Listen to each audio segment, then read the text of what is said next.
skateboarding. There's a copy of that in the packet. So I'd reopen that for discussion. Well, I mean, if we're going for a referendum right now, and we're gonna, if we successfully are able to expand in this space here, why don't we just leave it up until we get to the point where we build a new library and then just not have it there anymore when we're talking about it? That way we don't change anything or upset anything currently going for us or not going for us, and then when we do a whole new space, we just don't have it at all. We just have it one meeting, just cut it out and never speak of it again. I like that idea, Jason. I think, you know, maybe this isn't the time to do it. Because if we're gonna have a whole new parking space or whatever it's going to be, if we successfully do it here in this spot, then we can just, we'll be reevaluating everything we have. So Sure. that could just be one more thing that's on the docket of like 20 action items that need to get knocked out. And I like that idea as well. Did you find, by any chance, if there were any insurance implications of this? Because that was one of the hesitations that was raised. No. Whether we have this or Yeah. not, it doesn't Yeah. affect It our does, liability no. on anything. Yeah, okay. And I guess the other thing I'd like to know is there anybody else in the area who has something specifically addressing this?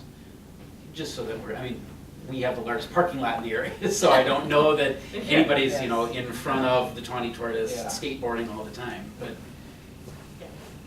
Other than the municipal lot on Des Plaines, Mhm. which does not have anything like this, there really isn't another parking lot Right. like ours. Historically, I don't know when it came about, but it's been there for a long time. It was those curbs. The one the curbs were. It I was it gonna say, was, but it in was the terms of horrific how long curbs it's that we been used there. to have in our parking lot, that they all like to do the little grinding They were so things, large you and could they do were, tricks off of you, them. and they did. And that was why they put it up. They were humongous curbs. Right. Well, Jason, is that a motion to continue to table then? Or just to Or, I don't Or know is- necessarily, abandon it. just abandon it for the time being and then reevaluate come March or November. Whenever. Yeah, whatever happens in Okay. 2016. well, we need to vote then to take it off of unfinished business, don't we? Yeah. Yes. All right. President. To remove it from the agenda and, Never want to until speak of the, it. Right. until the president puts it back on. Okay. So can I have a motion to that effect? Yeah, motion to remove this from the agenda from the time being until you see it fit to put back onto the agenda. Okay. Second? All in favor? Aye. All opposed? Abstaining? There we are, removed. Excellent. All right. Do we have anything else? Oh, wait, yes. Yeah, there's this small matter of expansion planning and presentation of preliminary concept. Yay. So I would invite our guests from Eagle Heart Rate, please come up and show us. Sure. So maybe we'll start by reintroducing ourselves. I'm Don McKay. And I'm Julianne Shear. Eric Petty. So first of all, we want to thank you for selecting us to work with you on this project. We are very excited about the project. We're very excited to be here tonight and get the process started. You know, frankly, it's already encouraging to us that you have people in your audience who are thinking about supporting the referendum, because I think really from our point of view, the referendum campaign really starts tonight. I mean, you know, everything that we're doing now has to be very transparent. It has to, you know, be good material that the public can look at and understand, you know, the process that you're going through in this. So I think it's great that you already have that kind of interest in what it is that you're doing. So tonight we're going to present some preliminary concepts. I think as we go through our process over the course of the next several months, hopefully you'll see that the process we go through pretty much follows what we talked about during our interview. And you know, I just want to emphasize one of the things that we tried to emphasize during our interview, which is that it's really important to consider the space needs, how big your building is going to be, the site and the constraints that are imposed by the site, and the project cost, kind of all together, because those three things are really, they have an effect on each other. So tonight, we're going to focus on the sites and some preliminary ideas about the program. We're not going to focus on the cost tonight, but we're going to talk about that probably at our next meeting. So tonight, we really want to focus on the relationship between the site and the building program. We've had one meeting with Anders Dahlgren, who's putting together your program. We've shared a couple of emails with him since then. We're going to continue to communicate with Anders as we work through our process so that he knows what we're doing and we know what he's doing, and we can get agreement on these things as we kind of move forward. So we're going to start by talking about the site concepts for your existing site plan. Is there a clicker?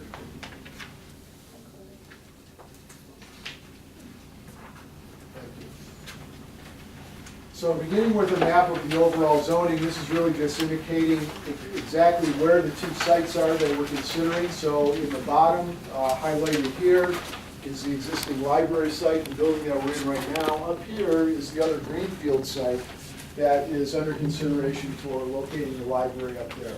And I think we'll talk a little bit more about what we see as some of the pros and cons, so to speak, of these two sites. They're very different from each other, very different characteristics. We think in the end they're going to be very different things for your community as well. So we'll talk a little bit more about that as we go through the presentation. So beginning with a brief discussion of your existing site. Oops, sorry, you went by it there. So here's, this is focusing on your existing site. And hopefully we've got the property lines correct now. So it includes your existing property. It also includes the two residential properties that you recently have letters of, I'm not sure quite how to refer to them. Letter of intent. Letters of intent, right. So the studies that we're going to show you tonight consider that entire piece of property on the existing library site. Here's your existing building. I'm not going to go into detail on this. We put it in here primarily for reference that that we might need as we go through our presentation. So on the left-hand side here, you see the existing site conditions, and you see that this currently includes, the parking lots, your existing building. It also includes the residential properties to the north on the site there. And then on the right-hand side, you can see what represents an idea for how you would add on to the existing building that you have. Okay? So Julianne's setting that up there on the model right now. So a couple of things to remember. One is that your building right now is 27,000 total square feet. The program that we're shooting for is about 100,000 square feet. So it's almost 4 times the size. We're talking about building almost 4 times the size of this building. One of the other critical features of the existing building that creates a real challenge is the split level configuration that we're talking about, right? And so I think everybody's aware of that. One of the things you'll start to notice on the model is that when we stack up 3 stories of new library building next to the existing building, it's bigger. It's going to be, it's going to look quite a bit larger than the existing building. Now, those are just blocks of wood right now as we develop this. I mean, there are ways to, break that scale down and make it blend in a little bit better. But that transition. So that's not the exterior finish that you're Not quite there yet. But the transition between this addition and the existing building is going to become a really critical piece. And Julianne will talk a little bit more about that to give you an idea. But just an idea of the site plan here that we have. So what we're showing here is an addition, a kind of L-shaped addition, if you will, that comes out of the end of the existing building. And we think that if you look at the way the plan is organized in the existing building, that this makes the most sense for kind of adding on to the existing building. That gives us a nice big area for an on-grade parking lot that would be located here. One of the things to keep in mind is that the building is going to have a kind of back-of-house area, so to speak. So, we're putting the building, in this case, you're really going to want your front door to be here, right? As opposed to here on the street. And so this is something to consider when you start to think about these plans. Where's the front door going to be? We've tried to do these things before where you put 2 front doors on the library. It never works very well for security reasons. We've tried to do these things before where you put the building entry off of the street, which from an urban point of view is always the preferable thing to do, try to get the entry on the street. It's kind of like the condition you have right now. The condition you have right now where you have to walk from the parking lot around to get in the entry is not so bad. In this configuration, you can imagine though, if you have all your parking on one side and you have a building separating you from the front door, you know, how hard that would be to get around. So I think you know, we're not showing plan details here yet, but I think understanding what this means in terms of where the building entry is located becomes a critical factor in this as well. So in this particular plan, we have a total of 100 parking spaces that are shown in the lot right now, which is less than the number of parking spaces you have in the lot currently. And this is one of the trade-offs that we're going to talk about as we go through these plans, is the amount of parking versus building that you can get on the site. So we're showing a total building here. It has a footprint of about, the addition has a footprint of about 24,000 square feet. It's about equal to the entire size of this building on 2 floors right now. If you take that up 3 stories, we get a total addition area of about 60,000 square feet. If you add that to what you have right now, it's a total area of about 87,000 square feet. So it's short of the suggested program, the way that it stands right now. And we've also started to consider how you would actually fit the program into the floor. So this is another thing to consider, you know. And so Julianne's going to talk a little bit about some preliminary ideas regarding how the program fits. Right, so in thinking about, you know, like Don was saying, we've got this existing building that has a split level, and so we have a lower level built on the first floor, but our new building isn't gonna have that lower level. So that center piece that we talked about, that's our transition. So at that transition, that would be where Anders had identified, what is it, the circulation and control and entry piece.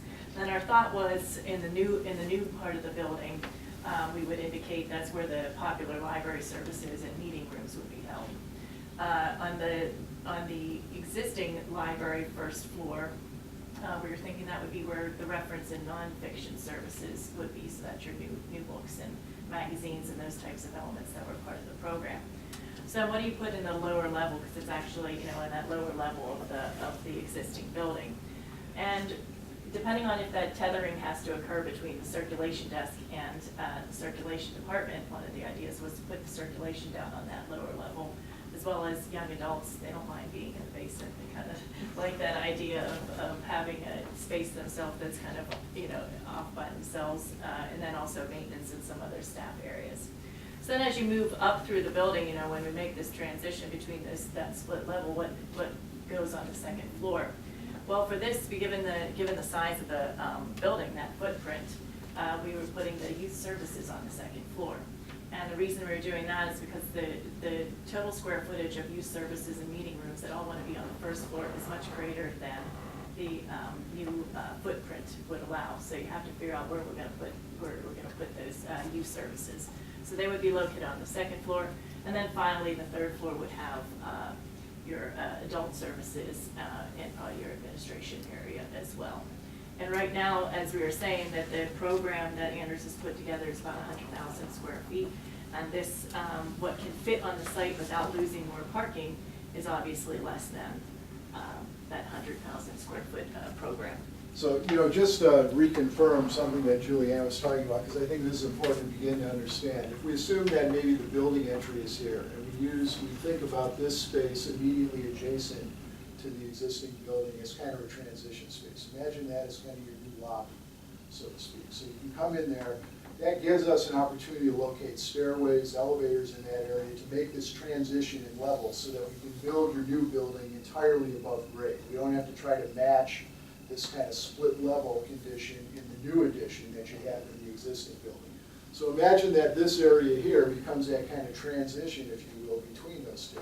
But one of the things that does is it effectively divides your building into 2 pieces, right? So when you start to think about where am I going to put the meeting rooms, especially if you have a sloped floor meeting room, it makes the most sense to try to get that on the first floor.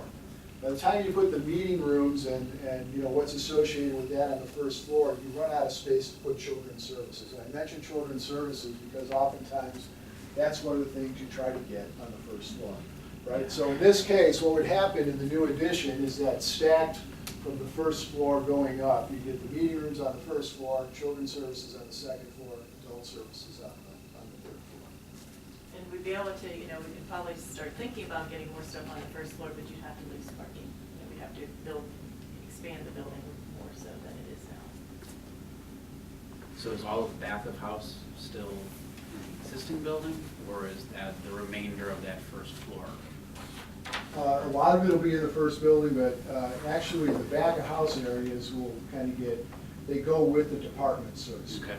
Right. Typically, I mean, there are different ways of doing it, but typically the back of house area for youth services is adjacent to youth services. For adult services, adjacent to adult services. So the fact is, there's going to be, if you imagine that we're putting youth services and adult services in this building, there's going to be some portion of it, you know, we don't know yet where exactly, but there's going to be some portion of it that is kind of, you know, non-public back of house space on the building. And that's, there's nothing unusual about that. I mean, that's, we deal with that all the time. Okay. Okay? I want to jump in Yep. a little bit about the parking. So the parking count is limited here. And one thought would be that you could always go down and put a parking garage in. We've had our civil engineer look at this site enough to tell us that we've got to retain a certain amount of water on site in heavy rainstorms. And the storm lines adjacent to the site are not very deep, which means your retention pond can't be very deep. So basically, our retention pond would be underneath the parking lot, only about 3 feet deep, but almost the entire parking area, which takes away the ability to go down with parking. You could maybe underneath the building, but not in the parking area without really going an extra mile to put in you'd have to submerge the retention and put pumps in and all that kind of stuff. Ideally, it all happens by gravity and you don't have to go through all that. Okay, so I'm going to move on to the next scheme, and we're going to go through these kind of quick just to give you an idea of how they compare one to the other, and we can come back and answer questions as we go through this. But the next one, the two plans that you see on the next sheet are both for the same concept. On the left-hand side, it is basically a site plan drawing that shows the building footprint. Okay, so in this case, you can see dashed in here, that's the outline of the existing building that you have. In the corner is the old historic library, the little white box in the corner is the old historic library, the room that we're in right now. So we're proposing to leave that on the site. We're not quite sure exactly what to do with it yet. But frankly, this little piece, it might be possible to get a little additional parking in here, but it's not going to gain you a whole lot because the kind of jog that this takes in the site here doesn't really work that well for the way the parking works most efficiently on the site. But in this case, what we're proposing to do is to orient the building in the east-west direction across the long side of the site. So like I said with the other one, because your parking lot is out in front of the building, this kind of indicates this is going to be your front door coming in. So I think one of the advantages of this over the last one is that you're not really turning your back, so to speak, on either street with the building entry, right? You're coming in, you actually have access to the lot from either Illinois Street or from Route 59. You can get into the lot from either side, and your front door will be apparent to anybody who's coming into the lot from either side there. So we think in a lot of ways this building makes a lot of sense to approach it this way. Down below, in this case, we do have a below-grade parking garage that we're showing. And the reason we're proposing that is simply to get your parking count up as high as it can be. So we've done this in public libraries before. It's often done in libraries in a kind of urban setting where real estate is at a real premium. I wouldn't describe your downtown as a highly urban setting, but real estate is at a real premium on this site. And so this is a way of increasing the parking count. So in this particular case, we have about 90 cars in surface parking on the lot. And then we have an additional 60 or so cars in the parking garage for a total of about 150 cars on the site. And Julianne will talk a little bit about the way the plan configuration works in this. So again, we have a total square footage of 90,000 square feet. That's less than the program. And again, on that first floor, the 34,500 square feet that's located on the first floor, there's only a certain amount of things that we can get on that first floor. So again, it's going to be similar to the last concept in which you have your entry, your circulation, meeting rooms, and those types of things on that first floor. But here, we are able to then on the second floor to kind of group some of the youth services together. So we have youth services and young adults on the second floor, as well as, again, that area of popular library services that Anders identified. So that would happen on the second floor. And then on the third floor, again, you have your adult services, the reference and non-friction services, And then that's where we're grouping all of the other, alternate staff areas like network services, administration, technical services, that type of thing. That would all be located on the third floor. So it's a little bit cleaner division, but yet again, the square footage, the amount of square footage that is needed on that first floor, if you're trying to get youth services and meeting rooms on first floor, is still limited. Right, so another possibility is you put youth services on the first floor, you put the meeting rooms upstairs. Right. You know, that's another We gotta possibility. do some as well. trade-offs. Right, and we've done that before too. What And, about the water and sewer? Same thing, it's gonna be the same on all these sites, so again, imagine that this entire parking lot area is gonna be taken up with the low-grade detention system. Now, a couple of other site features to point out here. I think one of the reasons that we're showing the building remote from the existing library building is because it allows you to stay in this library building while you're constructing the new building. You don't have to temporarily relocate off-site, which is inconvenient, it's also costly to have to do that. One of the things to keep in mind, though, is that when this is under construction and you're using this building, you're not going to have access to very much parking at all. I mean, you might have access to that much parking on the site, and that's really it. So during construction, it's going to be extremely inconvenient for parking on the site. The other thing, I was thinking about this when you were talking about skateboarding earlier, and I started thinking immediately, oh my God, we've got a below-grade parking garage with an exterior ramp. So we do have, this is where. We may need that sign after all. We'll electrify it or So, something. yeah, so in this case, this is where the ramp is located up here. So we're kind of taking advantage of this little jog that you have in the property up here to get the ramp in. The other feature I want to point out in the site is that we are thinking also about where you locate the book drop. Right, so in this case, we've got a drive here in order to get the book drop. So this will be a one-way road that comes in and gives you access on the driver's side to the building for a transaction window. Okay? Is there actually I'm sorry? somewhat more space just because it would not have to be so much level determination? Yes. Yes, it's more efficient. Yes, there'll be more usable space. It'll also give you more flexibility. And I think this is maybe hard to appreciate today, but you'll really appreciate it 15, 20 years from now, when you have big floor plates, that are continuous, instead of having things that are kind of chopped up across the building. So it's a very important consideration. Okay, so the last concept that we're going to show on this site, and I'm saying it's the last concept, it's frankly the only other one we could think of fitting on this site. And if you have ideas for others that you want us to test, let us know. But in this case, we're taking a kind of similar building footprint and rotating it around so that you get the front door and parking, so to speak, still oriented towards Illinois Street. In this case, you are putting kind of the back of the building, so to speak, onto Route 59. Now, we can find a way to get into the parking lot here off of Route 59 so that you don't have to go all the way around the block. Right now, you've got a ramp down to a below-grade parking garage again on one side of the building and a book drop lane on the other side of the building. If we took away a little square footage on the first floor, we could find a way to get a road from Route 59 into the parking lot as well. But I think, this illustrates kind of the other way you could organize this on the site. But I think this has some of the same problems that the first one had, where you have the front door on one side, and then you have a kind of back of the building, so to speak, facing the street on the other side. Now, we can make that building look really good on the street. I don't think, that'll be an issue. I mean, you could actually show it with some street level activity on the first floor, so when you're driving by, you see a lot of activity in it. It's just that you're going to have to drive around the block, so to speak, in order to get to the front door of the building. So in this case, the building size is similar, I would say, to what we showed on the last one. Yeah, it's slightly less only because we were trying to get a couple more drives in, on each side of the length, but it would basically be set up the same way in terms of the program as the last concept too. So really no change in that, and then you can make some adjustments on whether we put meeting rooms on the second floor, youth services on the first floor, but the setup in terms of program is the same. Be very similar.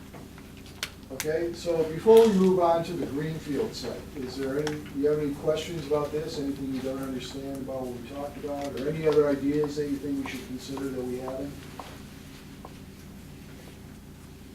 One of the things that they talked about at the open house, if you're looking for something to do with the historic library, is turn this space into like a green space, because we have the Gwendolyn trustee tree out there, and keep maybe like one of the walls and do like a little like ruin sort of thing, and then have like a garden of some sort here by the parking lot. Just because that was surprisingly very popular with the community at the open house. Okay. Well, Great. and I have to say that in both of these concepts, with the historic library even being retained, that you've shown some, a decent amount of green space in that area Yes. of the concept, which Yeah. would really do a lot for that green space. Answering that request for outdoor space. What, A three-story building, would that require then probably a flat roof? Given the depth of the building, I would say it's not a function so much of the height as much as it is the depth of the building. Right? So if you look at all these buildings and look at the width that they have a pitch roof, imagine trying to put a pitch roof on this. So, you know, sometimes what's done, and we've done this on residential buildings that have a similar kind of floor plate, you put a sloped roof that wraps kind of around the edge of it, and then you get what's amounts to kind of a well in the center of it to put your mechanical equipment. And the roof helps to hide the mechanical equipment behind it as well. And actually, they're functionally very similar to what we have. That's exactly right, that's exactly right, that's what you have right now. So I think, you know, that's how you know, if you want the pitched roof look, that's how you do it on a big building. No, I'm just looking for a roof that doesn't leak. Yes, we can give you that. I would've- Either way. Yes, Either way. yes, Green roof. Flat roofs have come a long way. yes. Also, if you do a green roof on top of the building, it lowers the amount of water we have to retain underneath the parking area too, depending on if the local code officials will agree to that type of calculation, but most of them do these days.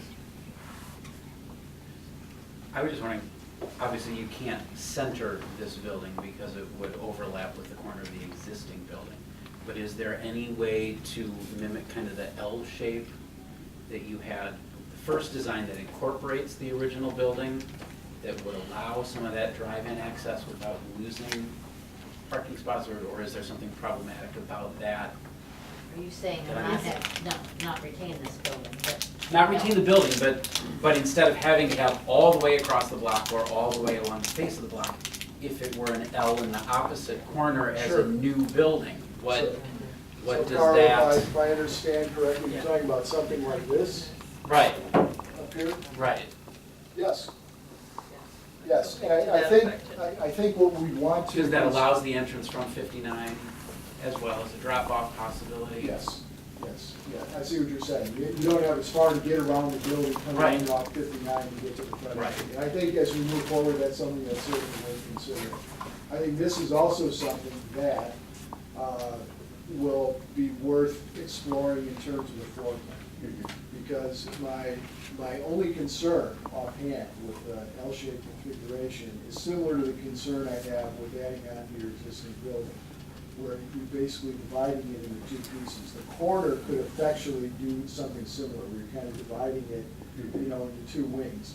Now, that might work perfectly fine. We've seen L-shaped library buildings, and, you know, that can work perfectly fine. But I think it's something we want to test in the program. Sure. But I think your point is well taken about looking at another way of making it, giving the building, making it kind of equivalent, I guess, as far as access, pedestrian access from both, you know, Route 59 and from Illinois Street.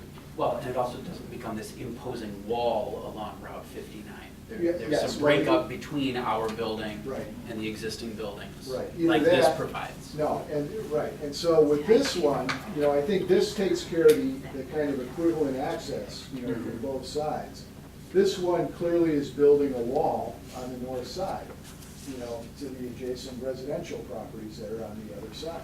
Right. Now, again, we can make it look nice and, you know, all of that, but I think you know, part of the balance in all this is to figure out, you wanna be a good neighbor, you know, to the Right. rest of the downtown and to the community that's there, so you know how that works out. So I think the point you're bringing up is a good point, it's a valid point to take a look at. I think too that, that access to and from Route 59 has been an important addition. It's been an Yes. improvement, And a so great much. improvement here. We didn't have it for so long, and now we have it, and we love that. It's the way we always come in. Yeah, and, Sure. so, Yeah. I only